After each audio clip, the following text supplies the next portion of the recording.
وترحمنا لنكونن من الخاسرين يا رب العالمين জোহরের নামাজের আদায়ের পরে কিছু সময় আমল করে আপনার শাহী দরবারে দোকানে হাত উত্তোলন করছি। আল্লাহ, যা কিছু আমল করেছি আপনি কবুল করে নেন।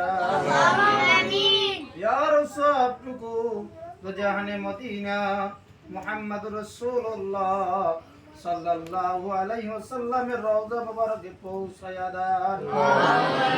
আদম আলাইহিস সালাম থেকে শুরু করে এই পর্যন্ত যত নরনারী অন্ধকার কবরে চলে গেছে সকলের কবরে আর সবটুকু পৌঁছায়া দেন।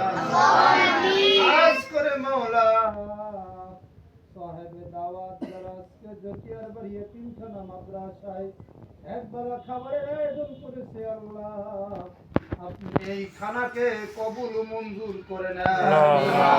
আল্লাহ বিতবরকে কবুল করে নেন।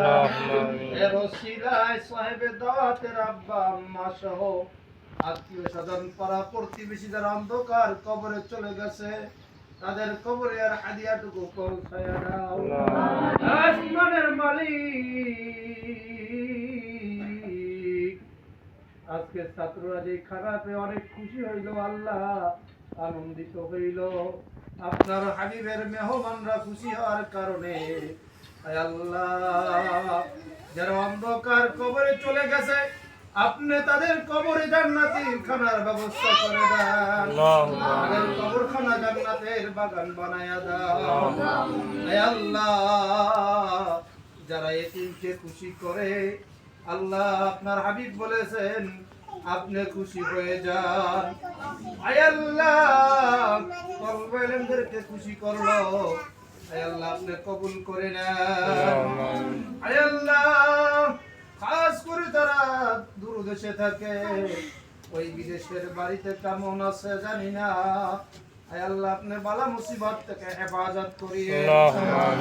আল্লাহ, সোহাগ মামা সহ আরো যারা আছে সবাইকে আপনি বালা মুসিবত থেকে হেফাজত করিয়ে। আর মা তার চাচা সহ আল্লাহ সবাইকে আপনি বালা মুসিবত থেকে হেফাজত করিয়ে। আল্লাহ, আপনার হাবিবের ঘরে আল্লাহ